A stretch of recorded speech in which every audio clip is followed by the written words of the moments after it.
Hi guys, I'm so happy to be back. And I am making a really simple cast iron queso today. And I'll explain why, but I want to get it started. So, what I have done so far is sauteed some chorizo. So, this is chorizo that I buy from our local butcher, Iverstein's, and it comes packed like ground beef. So it's not in a casing. So if you have chorizo in a casing, you want to remove the casing.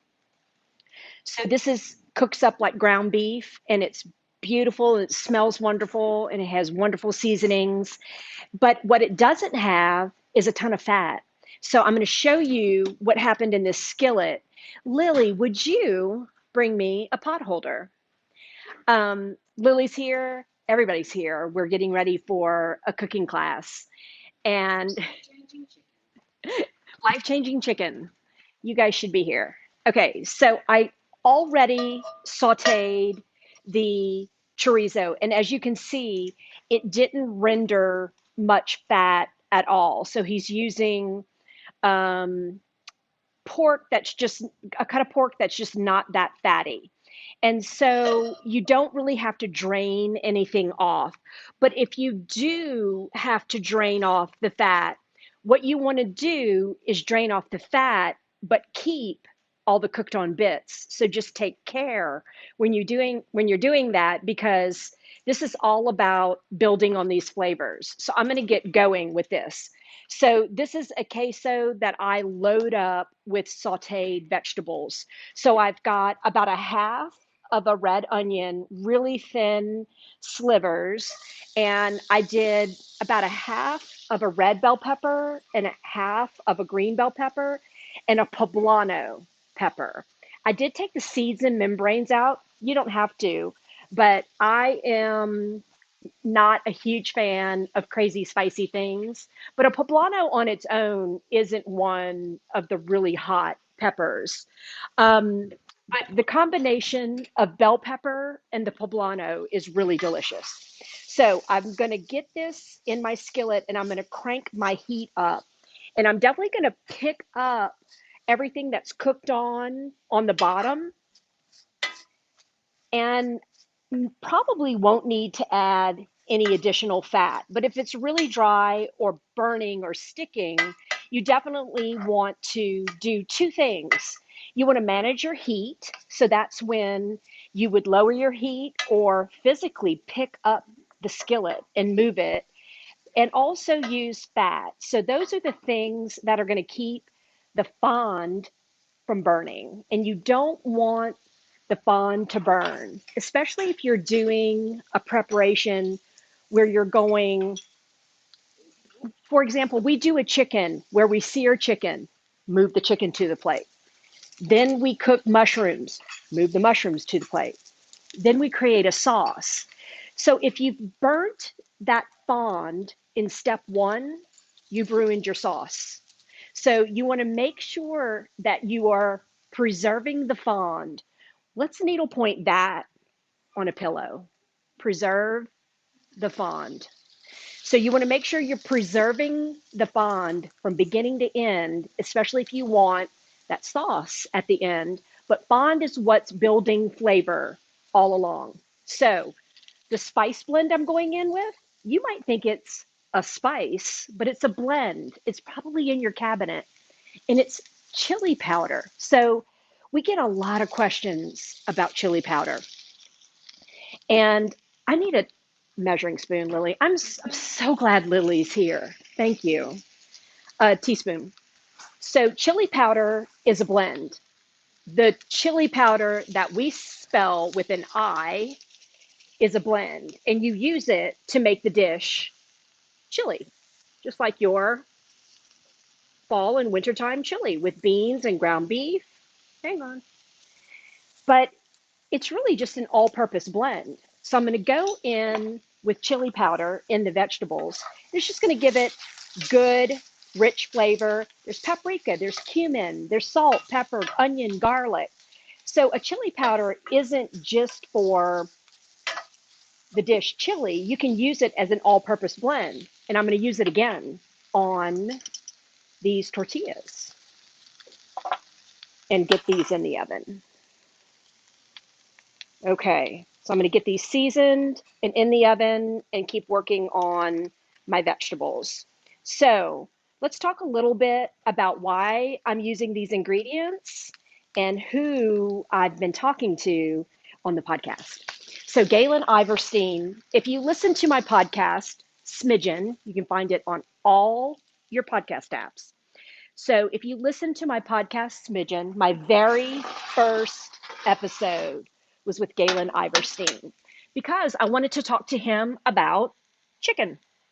So chicken is the number one, this is a 400-degree oven. And what I did was I took corn tortillas and I cut them in quarters and I hit them with a little bit of fat. I hit them with our roasted garlic avocado oil. So avocado oil is one of your high heat oils. And so when you're in a blazing hot oven, like a 400-degree oven, you want to move away from your olive oil and go to a high heat oil. And avocado oil is one of those. So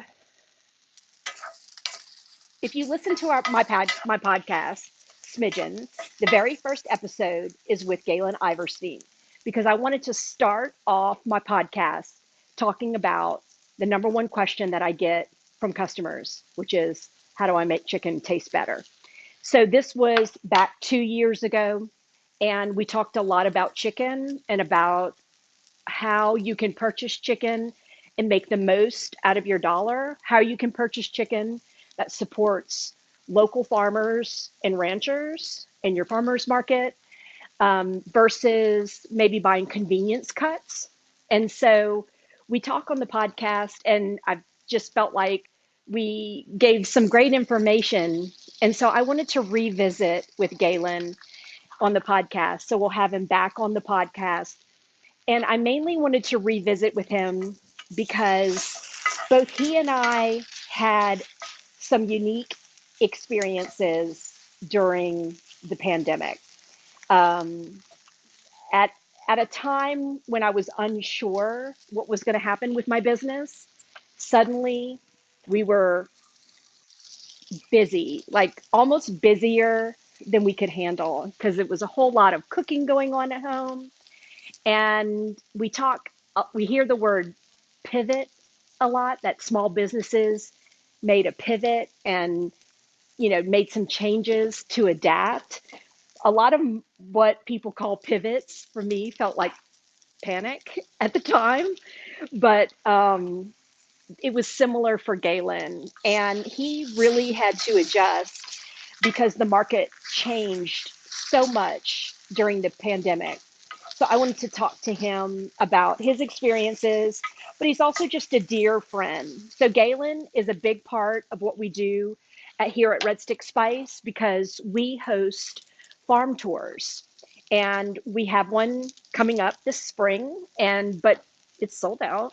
But we do private farm tours. We do them on Thursdays and Saturdays, and we would love to have your group on a farm tour. But when we do our farm tour, we go to Iverstein's, and it's always just an explosion of information from Galen and his staff about what their approach is and all the delicious things they make. And this is one of them, and it's chorizo. So I love Galen's chorizo. We use it a lot in cooking classes, and it's going back in with my vegetables. And now this guy is getting covered with melty cheese and going in the oven. So let me get the cheese in here.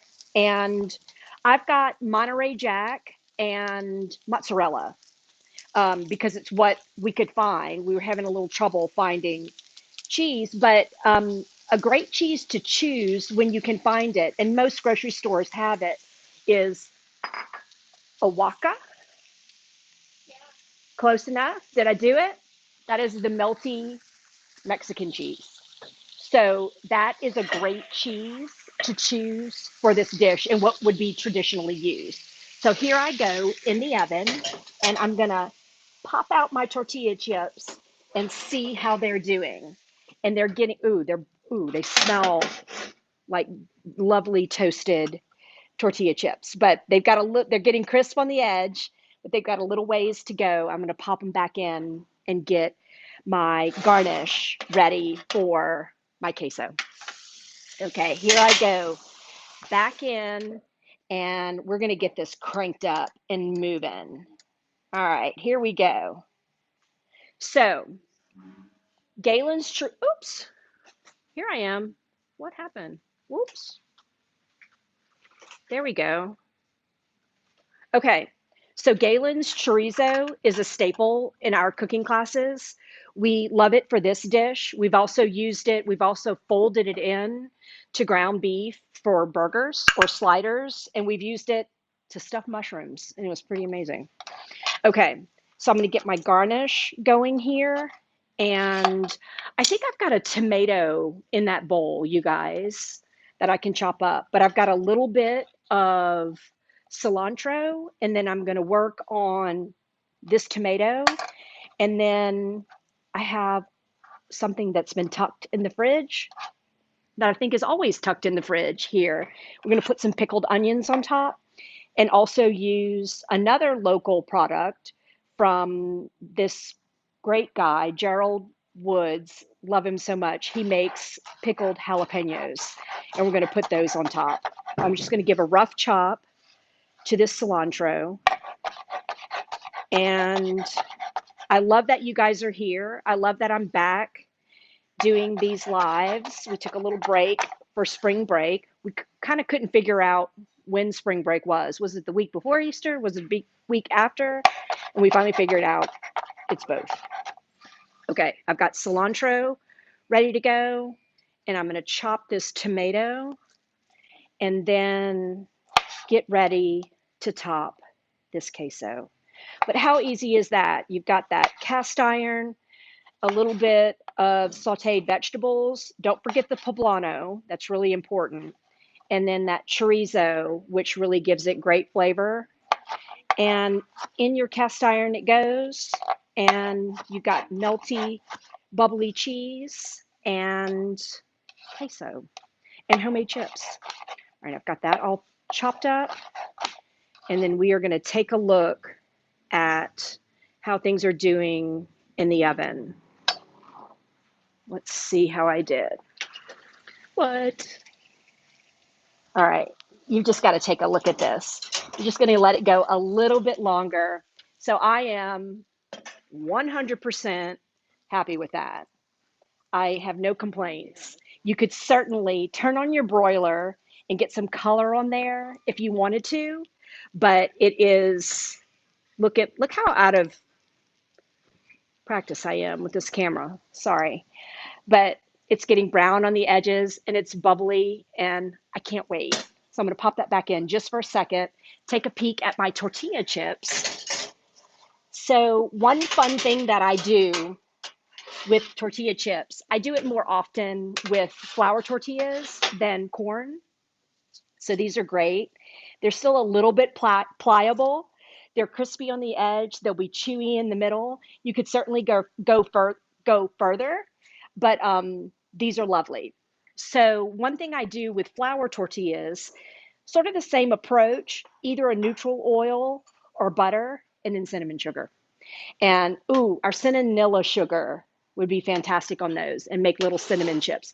Maybe not for queso, but just for a snack. Okay, I'm going to let those rest there just for a second. I've got my garnishes ready to go. We've got our quick pickled onions. I believe these are referenced on the website multiple times. But when I say a quick pickle, I mean a quick pickle. So it's always a fridge pickle. You can't put the lid on and leave them on the counter. You want to make sure you put them in the fridge. And we usually consume them within 14 days. And so I've got those ready to go. And then the Woods Foods pickled jalapenos, which are just beautiful. So we've done this just on cream cheese, but they're great as a garnish. Okay, I think I'm ready to do this. Yep. this looks fantastic.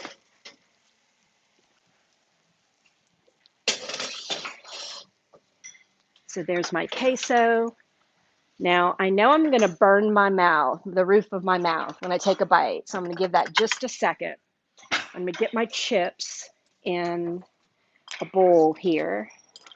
And I've got that chili powder on there, a little bit of oil. And those are going to be really tasty. And then we're going to get a scoop of that queso. But get that, of course, on a nice thick board, but set it on the table or the counter for everyone to dig in and enjoy. And I love that we're all starting to be able to get together again and share meals. So this would be a great one, really simple one to set out for everyone to enjoy. So look at those chips. Oh, I didn't realize I was so close to the camera. That was weird. Sorry. Okay, so we've got chips. I'll put that here. Let me remove this.